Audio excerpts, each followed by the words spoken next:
الحمد لله الذي لا أول له ولا آخر له. الحمد لله الذي لا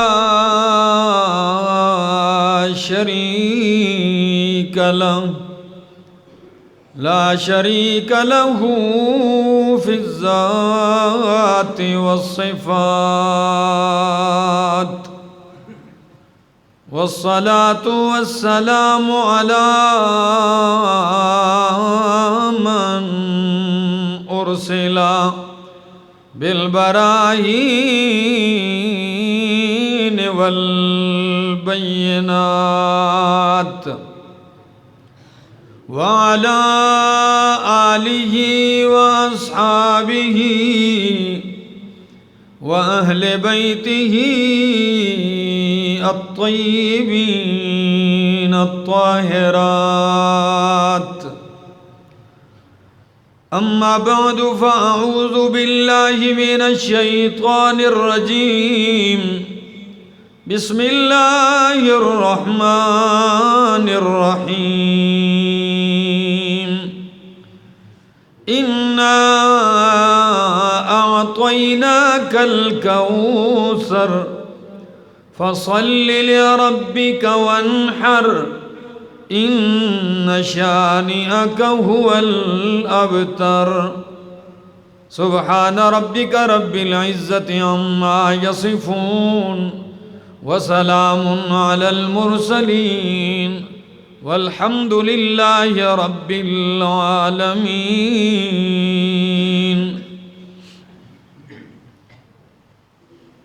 انتہائی قابل عزت، قابل احترام ذی قدر بزرگوں، بھائیوں، عزیزوں، نوجوان ساتھیوں، السلام علیکم.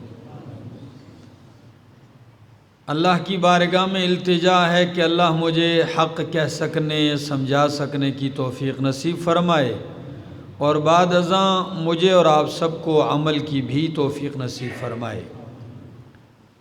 میں نے آپ لوگوں کے سامنے قرآن کریم کی ایک مختصر ترین سورت تلاوت کی ہے، جس سورت کا نام ہے سورۃ الکوثر.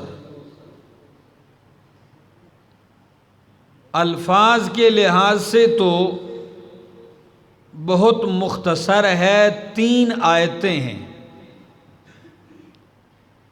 لیکن معانی اور مفہوم کے لحاظ سے، اپنی تفسیر کے لحاظ سے بہت وسیع صورت ہے.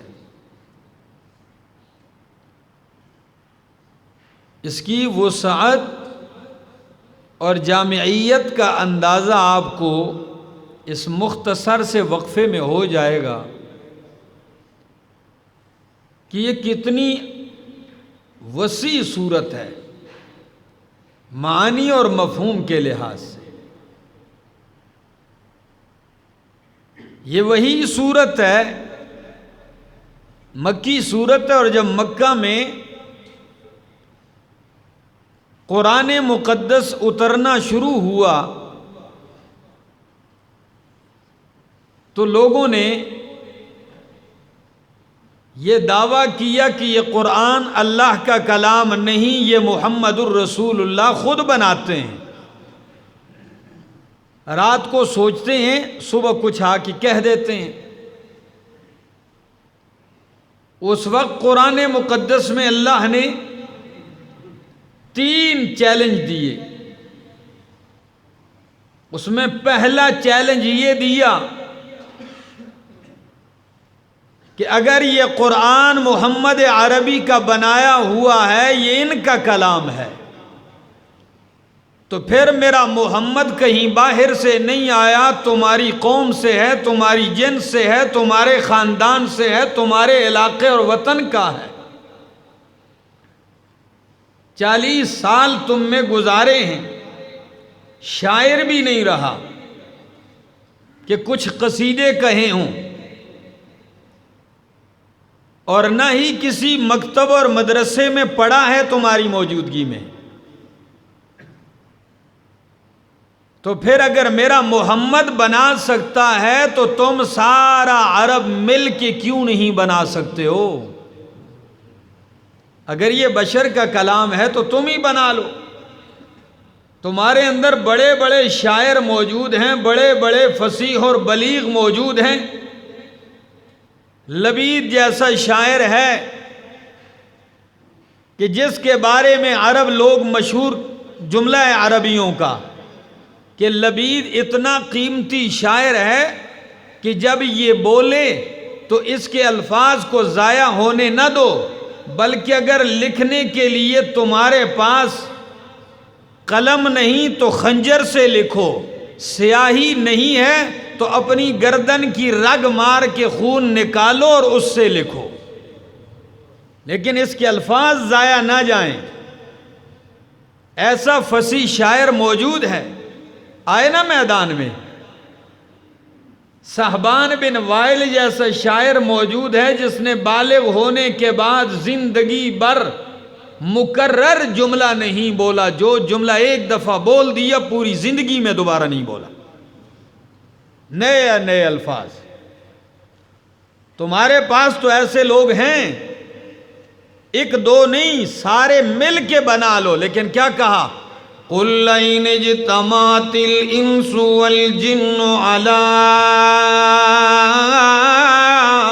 أَن يَأْتُوا بِمِثْلِ هَٰذَا الْقُرْآنِ لَا يَأْتُونَ بِمِثْلِهِ وَلَوْ كَانَ بَعْضُهُمْ لِبَعْضٍ ظَهِيرًا۔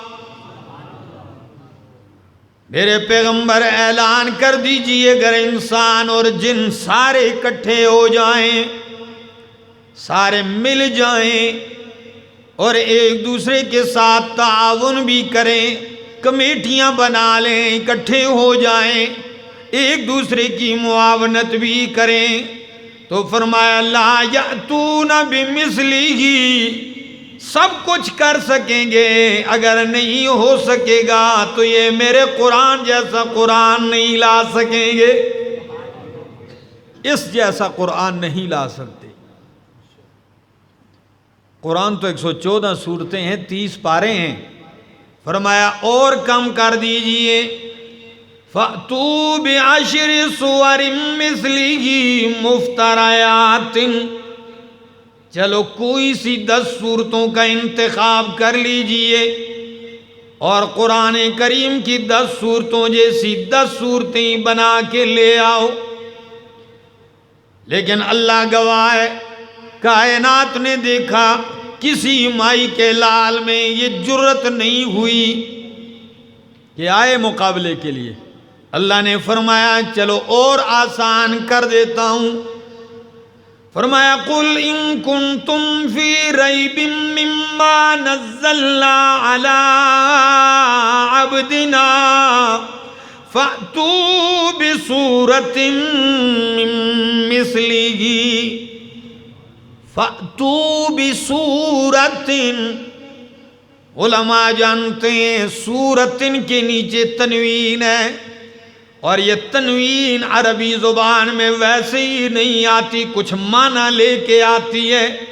کبھی یہ کسی چیز کو گھٹانے کے لیے آتی ہے، کبھی کسی چیز کو بڑھانے کے لیے، کبھی کسی چیز کا چھوٹا ہونا بیان کرتی ہے، کبھی کسی چیز کا بڑا ہونا بیان کرتی ہے۔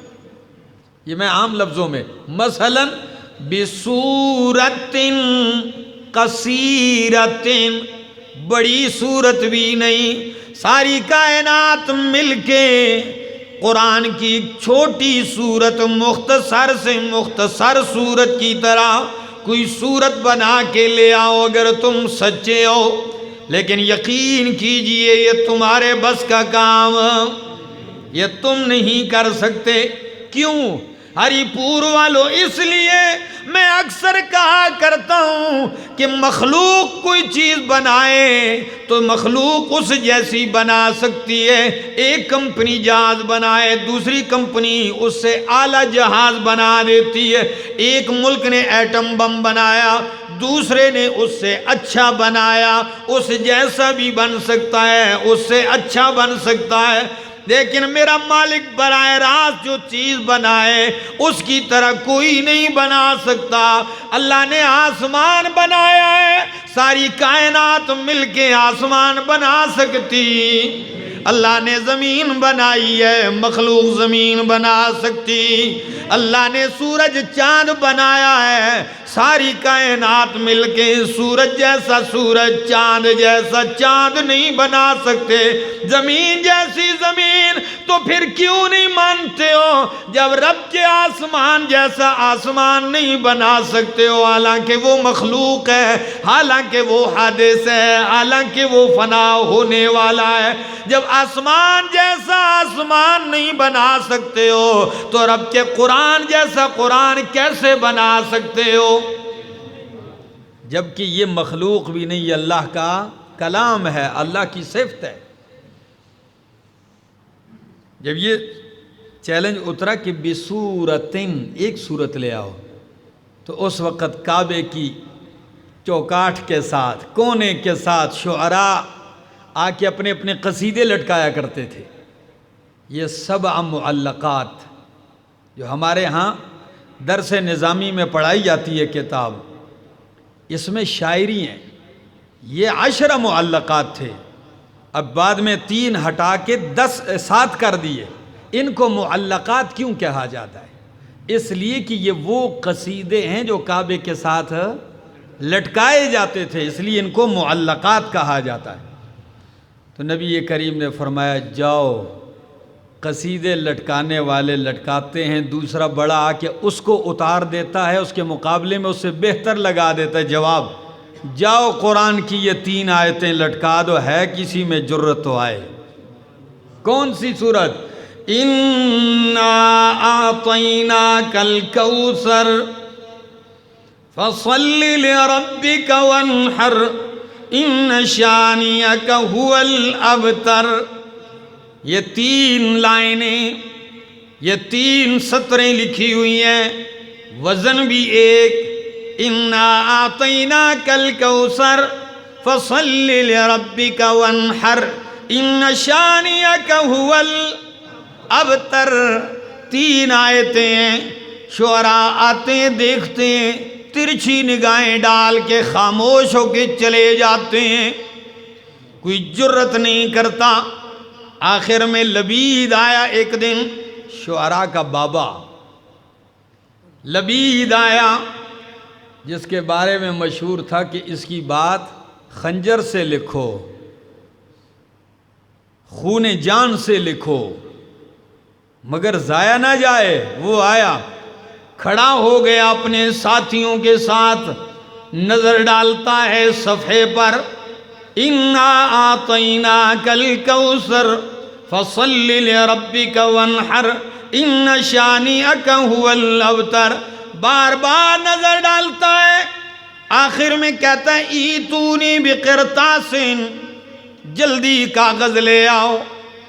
لوگ خوش ہوئے، آج بابا جواب دے گا قرآن کا۔ گئے، قلم کاغذ لایا گیا، پیش کیا، لکھیے لبید کہتا ہے اِنَّا أَعْطَيْنَاكَ الْكَوْثَرَ فَصَلِّ لِرَبِّكَ وَانْحَرْ إِنَّ شَانِئَكَ هُوَ الْأَبْتَرُ وَاللَّهِ مَا هَذَا كَلَامُ الْبَشَرِ، وَاللَّهِ مَا هَذَا كَلَامُ الْبَشَرِ، اللہ کی قسم ہے کسی بشر انسان کا کلام ہوتا میں لکھ بھی دیتا، لیکن جب میں نظر ڈالتا ہوں اس کے معنی پر، اس کے مفہوم پر، اس کی تفصیل میں، تو لگتا ہے بشر ایسا کلام کہنے پہ قادر نہیں ہو سکتا۔ یہ محمد کی بات سچی ہے کہ یہ محمد الرسول اللہ کا کلام نہیں، یہ اس کے رب کا کلام ہے۔ اللہ، یہی ہے وہ صورت، کتنی جامع اور کتنے کمالات سے بھرپور ہے۔ ہمارے ہاں ہم نے جن اساتذہ سے پڑھا ہے، اور جو مولانا حسین علی الوانی رحمہ اللہ، شیخ القرآن مولانا غلام اللہ خان رحمہ اللہ، شیخ القرآن مولانا امام محمد طاہر پنجپیری رحمہ اللہ، یہ جو علماء کرام کا ایک سلسلہ ہے، ان کے ہاں اس بات پہ زور دیا جاتا ہے، بہت بڑی اہمیت ہے ان کے ہاں، کہ اللہ کا کلام مربوط ہے، یہ بے ربطہ کلام نہیں۔ دیگر کئی مفسرین کہتے ہیں کہ قرآن کریم میں ربط ہونا ضروری نہیں ہے، یہ بغیر ربط کے بھی اچھا ہے، لیکن وہ فرماتے ہیں کہ عام دنیا میں ذی عقل انسان کا کلام بے ربطہ نہیں ہو سکتا، تو رب کریم کا کلام کیسے بے ربطہ ہوگا؟ پھر ان کے ہاں اس پہ توجہ دی جاتی ہے کہ سورت کا سورت کے ساتھ کیا ربط ہے، آیت کا آیت کے ساتھ کیا ربط ہے، رکوع کا رکوع کے ساتھ کیا ربط ہے۔ اور اس سلسلے میں شیخ القرآن مولانا محمد طاہر پنجپیری رحمہ اللہ نے کتاب لکھی ہے، جلد تو ایک ہے، جس کا نام ہے سمت الدرر فی ربط الآیات والسور، آیتوں اور صورتوں کا ربط۔ لیکن یقین کیجئے اگر کوئی عالم اسے کھولے اور لکھنا شروع کر دے تو 50 جلدوں میں آئے گی۔ تو وہ فرماتے ہیں ذرا آئیے امام رازی رحمہ اللہ ربط ذکر کرتے ہیں ان دو صورتوں کا، کہ سورۃ الکوثر سے پہلی سورت کا نام ہے سورۃ الماعون، اور وہ یہ ہے اَرَأَيْتَ الَّذِي يُكَذِّبُ بِالدِّينِ فَذَلِكَ الَّذِي يَدُعُّ الْيَتِيمَ وَلَا يَحُضُّ عَلَىٰ طَعَامِ الْمِسْكِينِ فَوَيْلٌ لِّلْمُصَلِّينَ الَّذِينَ هُمْ عَنْ صَلَاتِهِمْ سَاهُونَ الَّذِينَ هُمْ يُرَاءُونَ وَيَمْنَعُونَ الْمَاعُونَ۔ سنیے ربط، فرمایا دونوں صورتوں میں بڑا عجیب ربط ہے۔ سورۃ الماعون میں منافق آدمی کی 4 صفات ذکر کی ہیں۔ کتنی صفات؟ منافق بندے کی 4 صفات ہیں۔ پہلی صفت منافق بندے کی البخل، منافق بخیل ہوتا ہے۔ کیا ہوتا ہے؟ دوسری صفت منافق کی یہ ہے ترک الصلاۃ، نماز نہیں پڑھتا۔ تیسری صفت منافق کی ذکر کی گئی ہے کہ زکوٰۃ نہیں دیتا۔ کیا؟ اور چوتھی صفت یہ ذکر کی ہے کہ اگر کرتا بھی ہے کوئی نیکی کا کام تو اللہ کے لیے نہیں، دکھلاوے کے لیے، ریاکاری۔ کتنی صفتیں؟ پہلی صفت یہ ذکر کی ہے کہ منافق کی پہلی صفت یہ ہے بخیل، اور دوسری صفت جی نماز نہیں پڑھتا، اور تیسری صفت دکھلاوے کے لیے پڑھتا ہے، چوتھی صفت یہ ہے زکوٰۃ نہیں دیتا، اللہ کے لیے مالی حق نہیں دیتا۔ یہ 4 صفات ہیں۔ اور کون کون سی آیت میں؟ فرمایا اَرَأَيْتَ الَّذِي يُكَذِّبُ بِالدِّينِ فَذَلِكَ الَّذِي يَدُعُّ الْيَتِيمَ وَلَا يَحُضُّ عَلَىٰ طَعَامِ الْمِسْكِينِ، یتیم کو دکے دیتا ہے، مسکین کو کھانا نہیں کھلاتا، اس لیے کہ بخیل ہوتا ہے۔ تو سورۃ الماعون میں منافق کی صفت بخل کا ذکر کیا گیا، یہاں اس کے مقابلے میں بخل نہیں، خیر کثیر کا ذکر کیا گیا ہے۔ سورۃ الکوثر میں اِنَّا أَعْطَيْنَاكَ الْكَوْثَرَ، کہ اللہ نے آپ کو بہت سارا خیر کثیر دیا ہے، زیادہ دینے کا ذکر۔ اور سورۃ الماعون میں منافق کی صفت یہ ذکر کی گئی، نماز نہیں پڑھتا۔ کیا؟ نماز نہیں پڑھتا۔ تو اس صورت میں فرمایا فَصَلِّ، آپ نماز نہ چھوڑیں بلکہ آپ نماز پہ ہمیشگی قائم کریں۔ اور پہلی صورت میں منافق کی صفت ذکر کی گئی، الذین هم یراؤون، کہ پڑھتا نہیں، اگر پڑھتا ہے تو یراؤون، دکھلاوے کے لیے پڑھتا ہے۔ اور اس صورت میں فرمایا فَصَلِّ لِرَبِّكَ، نماز پڑھ دکھلاوے کے لیے نہیں، لِرَبِّكَ کس کے لیے؟ اپنے رب کے لیے۔ تین صفتیں۔ چوتھا رب، پہلی صورت میں فرمایا کہ یدعو الیتیم ولا یحض علی طعام المسکین، زکوٰۃ نہیں دیتا، مسکین کو کھانا نہیں کھلاتا، وَيَمْنَعُونَ الْمَاعُونَ، یمنعون الماعون، چھوٹی چھوٹی چیزیں بھی جو دینے کی ہوتی ہیں وہ کسی کو۔ تو اس صورت میں فرمایا منافق تو دیتا نہیں، اور آپ کی شان یہ ہونی چاہیے کہ ونحر، قربانی کیجئے، گوشت تقسیم کیجئے۔ وہ دیتا نہیں، آپ دیں، یہ تو ربط ہوا۔ اور اس صورت کا خلاصہ شیخ القرآن مولانا غلام اللہ خان رحمہ اللہ کے طرز پہ بیان کرتا ہوں۔ وہ فرماتے ہیں تین باتیں صورت میں، کتنی؟ ہری پور والوں یاد کر لیجئے۔ وہ کہتے ہیں تین باتیں ہیں، ایک انعام مصطفیٰ، نمبر 2 پروگرام مصطفیٰ، نمبر 3 انجام دشمنان مصطفیٰ۔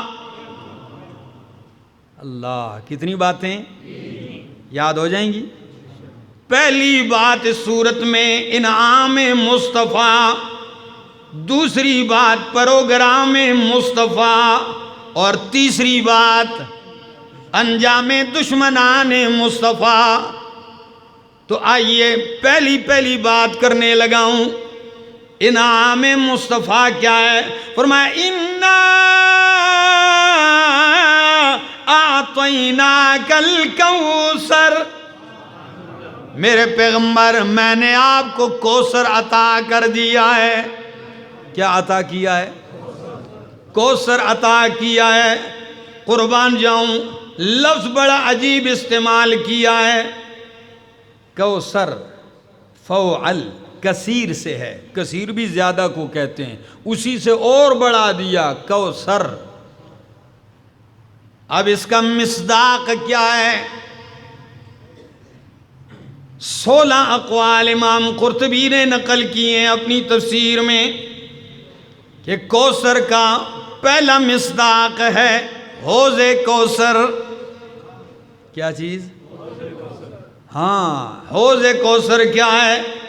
نبی کریم نے فرمایا قیامت والے دن میدان محشر میں میرا حوض لگا ہوگا، حوض کوثر لگا ہوگا، جس کا پانی شہد سے زیادہ میٹھا ہوگا، دودھ سے زیادہ سفید ہوگا، برف سے زیادہ ٹھنڈا ہوگا، اور جس خوش نصیب کو میرے ہاتھوں سے ایک دفعہ جام نصیب ہو گیا، قیامت کی اتنی گرمی میں اس کو پیاس نہیں لگے گی۔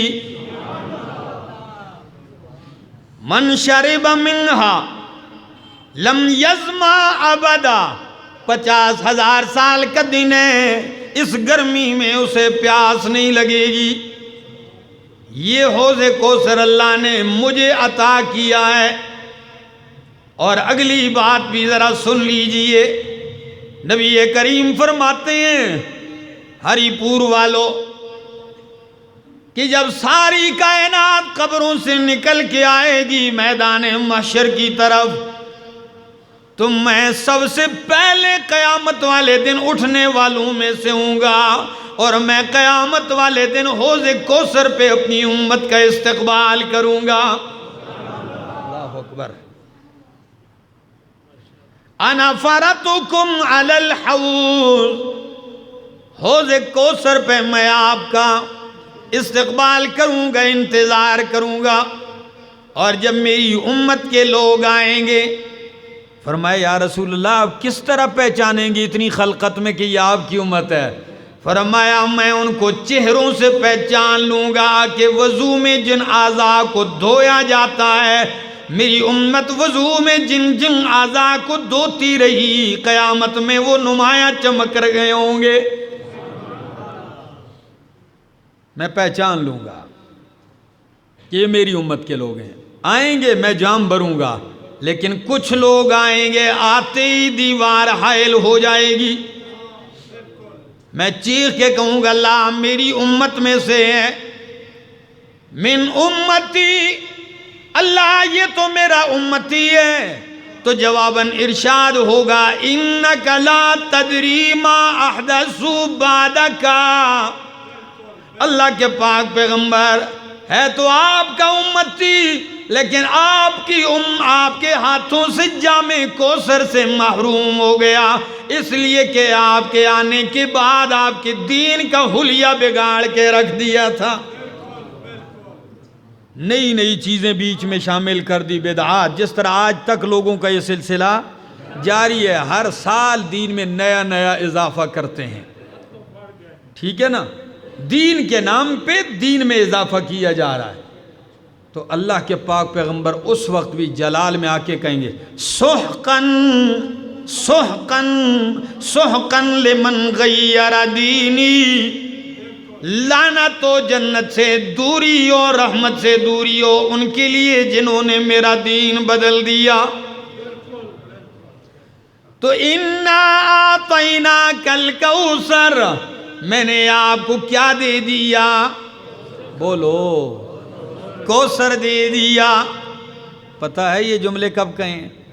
یہ اس وقت کہے ہیں جب نبی کریم کا لخت جگر عبداللہ فوت ہو گیا تھا، نبی علیہ السلام کا بیٹا فوت ہو گیا تھا، تو کافروں کے بڑے بڑے سرداروں نے کہا، آپس میں میٹنگ کی، بس بس پریشان ہونے کی ضرورت نہیں، ابھی ان کا مشن ختم ہو جائے گا، اس لیے کہ ان کی اولاد نہیں ہے، نرینہ اولاد نہیں ہے، ان محمدن بوتیرا، آپ کی نسل ختم ہو گئی، کٹ گئی، آپ کی اولاد نہیں ہے، مشن رک جائے گا۔ تو اللہ نے جواباً تسلی دی۔ میں کہتا ہوں نبی کریم اس جملے سے کتنے پریشان ہوئے ہوں گے جی؟ دنیا کا رواج آج کل بھی، جس کی اولاد نہ ہو نا، کہتے ہیں ہے ہی بدبخت ہے، لوگ کہتے ہیں اس کو بیٹے، نہ اس کا فیصلہ کوئی نہیں کر سکتا۔ جب انہوں نے کہا مشن نہیں چلے گا، اولاد نہیں ہے، بس ان کی باتیں ان تک ختم، تو اللہ نے تسلی دیتے ہوئے فرمایا انا اعطیناک الکوثر، میرے پیغمبر اگر میں نے بیٹا لے لیا تو میں نے کوثر عطا کر دیا۔ میں نے بیٹا لیا تو کیا عطا کیا؟ کوثر عطا کیا ہے۔ کوثر کا دوسرا مصداق نہر ہے جنت میں جس کا نام کوثر ہے، پہلا حوض کوثر اور دوسری نہر کوثر جو جنت میں ہے، دو ہو گئی۔ تیسرا مصداق کہ میرے پیغمبر اگر میں نے آپ سے بیٹا لے لیا، صلبی بیٹا، جسمانی بیٹا لے لیا، تو میں نے آپ کو کوثر عطا کر دیا، ابو بکر، عمر، عثمان و حیدر جیسے۔ آپ کا مشن کیسے رکے گا؟ یہ کوثر ہیں آپ کا۔ اور تیسرا مصداق انا اعطیناک الکوثر، میرے پیغمبر اگر بیٹا لے لیا تو کوثر میں نے آپ کو قرآن دے دیا۔ قرآن کوثر ہے، کیا ہے؟ کوثر ہے۔ اب آپ کہیں گے یہ کیا مطلب، حدیث تو کچھ اور بتلاتی ہے، تو آئیے میں ایک معنی کرتا ہوں، سارے آپ کے ذہن میں جو اشکال ہیں وہ ختم ہو جائیں گے، کہ کوثر سے مراد ایک بات نہیں، کوثر سے مراد سند المفسرین، حبر الامت، ترجمان القرآن عبداللہ ابن عباس رضی اللہ تعالیٰ عنہ فرماتے ہیں کہ کوثر سے مراد خیر کثیر ہے۔ کیا چیز ہے؟ آپ اس جملے کو سمجھے نہیں، آپ کہیں گے کہ چھوٹا کر دیا معنی، نہیں، قربان جاؤں ایسا معنی کر دیا۔ وہ کہتے ہیں کوثر سے مراد خیر کثیر ہے۔ تو کسی نے سوال کیا کہ جی استاد محترم، آپ کہتے ہیں کوثر سے مراد خیر کثیر ہے، جبکہ نبی کریم نے فرمایا کہ اللہ نے مجھے حوض کوثر دیا ہے، نہر جنت کی وہ کوثر وہ دیا ہے۔ عبداللہ ابن عباس کہنے لگے کہ او میرا شاگرد، وہ حوض کوثر اور نہر کوثر وہ بھی خیر کثیر کا ایک حصہ ہے۔ صرف یہی مراد نہیں، یہاں کوثر اور حوض کوثر جو ہے یہ خیر کثیر کا ایک کیا ہے؟ ایک حصہ ہے۔ یہ ایک مصداق ہے، اس کے مصداقات بہت سارے ہیں، اور ایک یہ بھی لیا گیا کہ خیر کثیر سے اور کوثر سے مراد آپ کی امت ہے۔ کیا ہے؟ یہ کوثر ہے۔ لوگ کہیں گے مشن، فرمایا میں نے آپ کو اتنا نواز دیا کہ اتنا کسی کو نہیں۔ سن لیجئے ذرا حدیث اور جھوم جائیے پھر۔ فرمایا نبی کریم فرماتے ہیں قیامت والے دن جب تمام انسانوں کی صفیں لگیں گی، کیا صفیں لگیں گی، ہر نبی کی امت کی صف، امت موسیٰ، امت عیسیٰ، امت ابراہیم، امت نوح، ہر نبی کی امت کی صفیں لگیں گی۔ فرمایا 40 صفیں تمام نبیوں کی امتوں کی ہوں گی، اور 80 صفیں صرف میں محمد کی امت کی ہوں گی۔ اللہ اِنَّا أَعْطَيْنَاكَ الْكَوْثَرَ، آپ کا مشن نہیں رکے گا، آپ کو میں نے کوثر دے دیا ہے۔ خیر کثیر یہ اس میں شامل ہے۔ اور دوسری حدیث سناؤں؟ پھر کہہ دینا نا سبحان اللہ۔ سنیے ذرا، نبی کریم فرماتے ہیں، صحیح بخاری کی حدیث ہے، اور اس کے جو حدیث کے ساتھ جو دوسرے ٹکڑے ہیں دیگر احادیث کی کتابوں کے، وہ میں ملا کے آپ کے سامنے پیش کرتا ہوں، ذرا سنیے۔ فرمایا اللہ نے مجھ پر ہر نبی کی امت پیش کی۔ کیا؟ ہر نبی کی امت مجھے دکھلائی کہ کوئی نبی جا رہا ہے، اس کے پیچھے بڑی جماعت ہے۔ ایسے بھی نبی گزرتے ہیں کسی کے پیچھے 10 بندے ہیں، ایسے بھی نبی گزرے ہیں کہ 2 بندے ہیں امتی، اور ایسے بھی نبی ہیں کہ 1 امتی ہے، اور ایسے بھی اللہ کے پیغمبر گزریں گے کہ ان کے پیچھے کوئی امتی نہیں ہوگا، کسی نے بھی نہیں مانا ہوگا۔ فرمایا اچانک میں نے دیکھا کہ ایک بہت بڑی خلقت ہے۔ جب میں نے نظر دوڑائی میں نے کہا جبریل کیا یہ میری امت ہے؟ فرمایا نہیں، یہ آپ کی نہیں، یہ امت موسیٰ ہے۔ میں حیران رہ گیا، اتنی بڑی امت۔ فرمایا جبریل نے مجھے کہا ذرا اس طرف نگاہ دوڑائیے۔ جب میں نے نظر کی تو سارا افق بھرا ہوا ہے، بہت بڑی خلقت جو پہلے سے بھی زیادہ ہے۔ فرمایا یہ آپ کی امت ہے، اور امت کے جو پہلے حصے میں کچھ لوگوں کی بڑی تعداد جا رہی ہے۔ جبریل نے کہا یہ میرے پاک پیغمبر، یہ آگے جو پہلے لوگ جا رہے ہیں یہ آپ کی امت میں وہ 70,000 ہیں جو بغیر حساب اور بغیر عذاب کے جائیں گے۔ جو آپ کی امت جا رہی ہے، جو پہلا دستہ جا رہا ہے گروہ، یہ وہ ہیں کتنے؟ 70,000 جو بغیر حساب اور بغیر کسی عذاب کے جنت میں جا رہے ہیں۔ اللہ اکبر۔ آپ سنیں گے بات رک گئی۔ فرمایا نہیں، بات نہیں رکی، کئی حدیثوں میں آتا ہے۔ اور ذرا اگلی حدیث سن لیجئے کہ نبی کریم نے مانگا ہے، اللہ نے 70,000 کا وعدہ کر دیا، یہ بغیر حساب کے جنت میں جائیں گے۔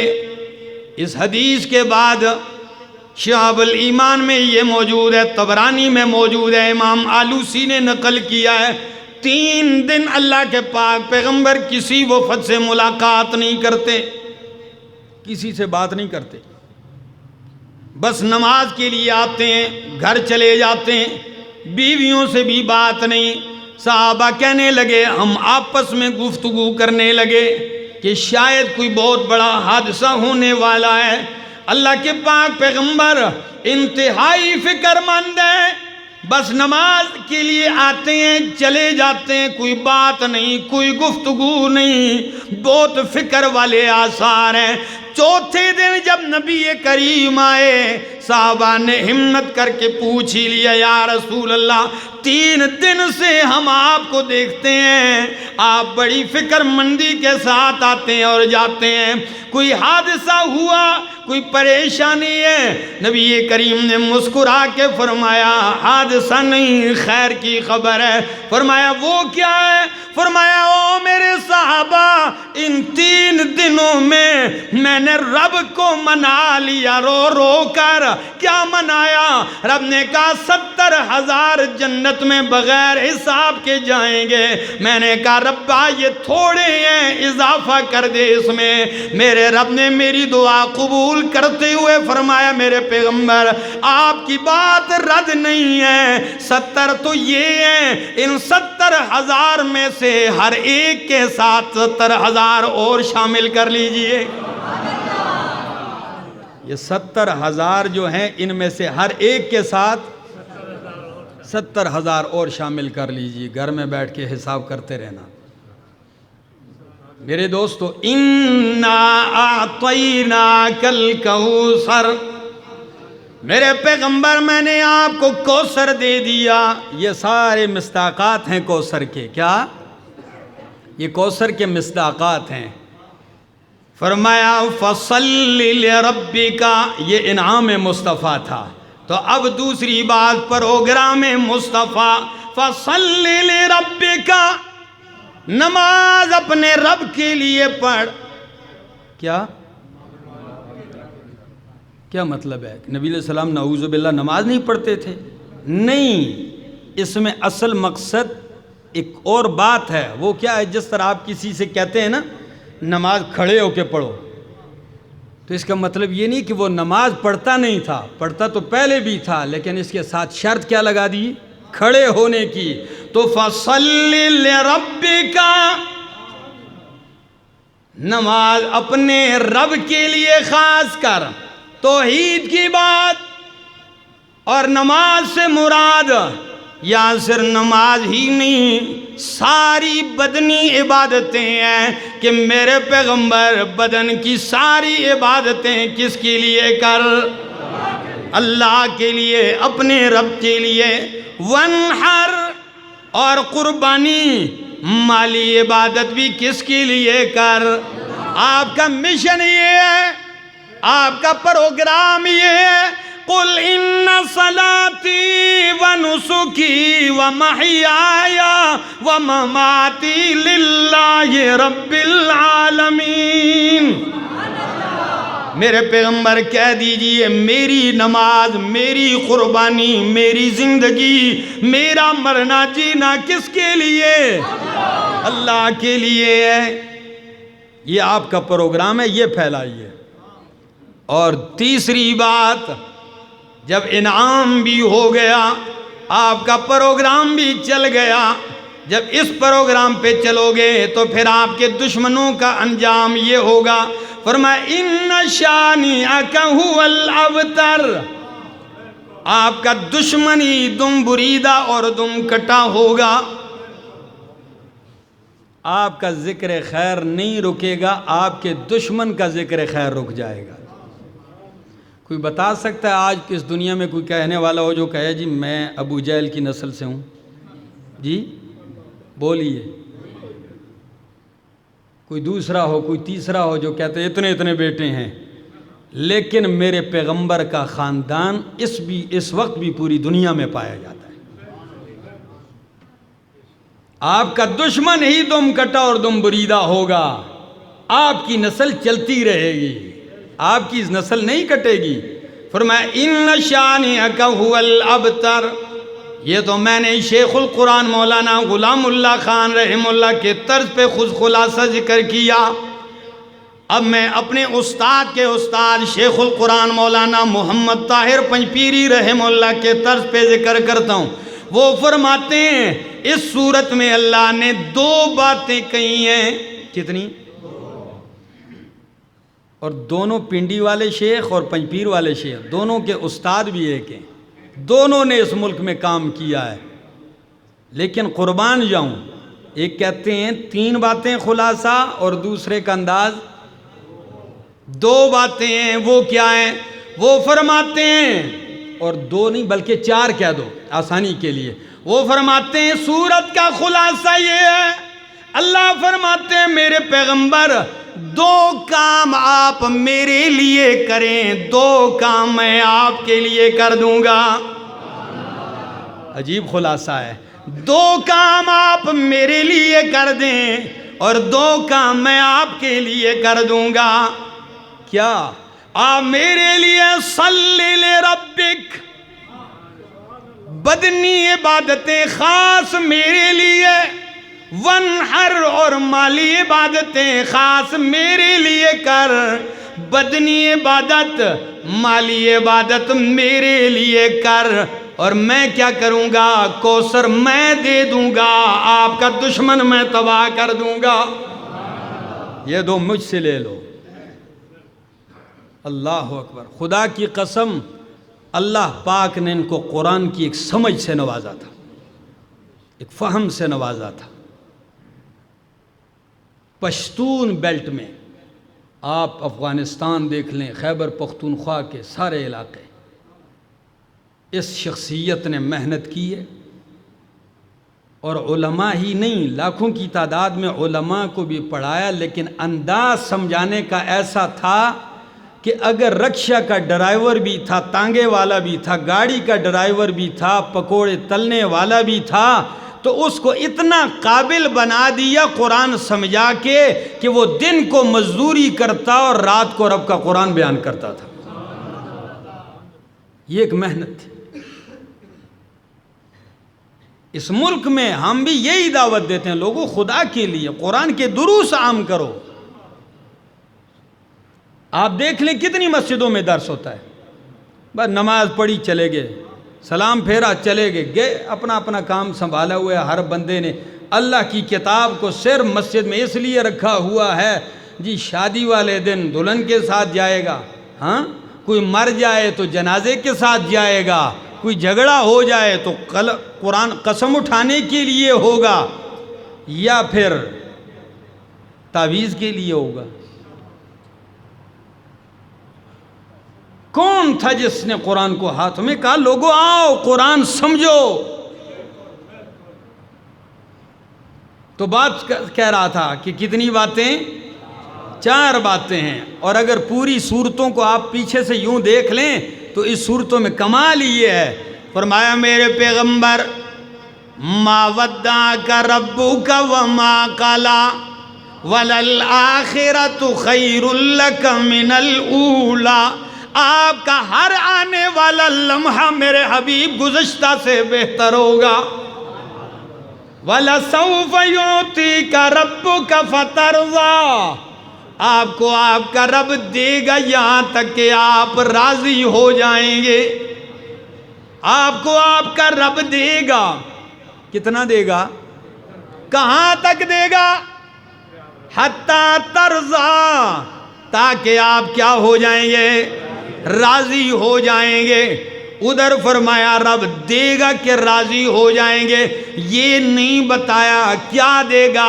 اس صورت میں بتا دیا کہ اِنَّا أَعْطَيْنَاكَ الْكَوْثَرَ، خیر کثیر دے گا، اور اس خیر کثیر میں بہت ساری چیزیں شامل ہیں۔ اللہ سے دعا ہے اللہ عمل کی توفیق عطا فرمائے، اللہ قرآن کریم کی سمجھ نصیب فرمائے۔ ہم انشاءاللہ اپنا یہاں مسجد میں ماہانہ درس کا آغاز کرتے ہیں ان قریب، تو تمام حضرات جو ہی آپ کو سوشل میڈیا کے ذریعے پیغام ملے گا، جو یہاں کے قریب لوگ ہوتے ہیں یا مہینے میں 1 دن ہے تو آپ لوگ کوشش کریں آ جائیں اللہ کی کتاب کے لیے. آدھا پونا گھنٹہ درس ہوتا ہے، وہ سنیں اور پورا مہینہ اس کے اوپر غور کریں. انشاءاللہ ایک تو زندگی قرآن سے وابستہ رہے گی، اور دوسری یہ ہے کہ قرآن کے طالب العلموں میں نام آئے گا، اور اگر روز محشر رب نے اٹھا لیا تو قرآن کے علماء میں اٹھا دے گا. تو باقی لازمی نہیں ہے کہ ہر بندہ کوئی مفسر ہی بن جائے، لیکن اپنی محنت ہے بندہ اس سلسلے کے ساتھ جڑا رہے، تاکہ کل قیامت کے دن اتنا تو کہے اللہ جتنا سیکھنا تھا وہ تو آپ کے سامنے ہے، لیکن آپ کی کتاب سے میں منقطع نہیں رہا، کٹا ہوا نہیں رہا، بلکہ جڑا ہوا رہا. اللہ ہمیں اپنے قرآن کے ساتھ جوڑے ہی رکھے.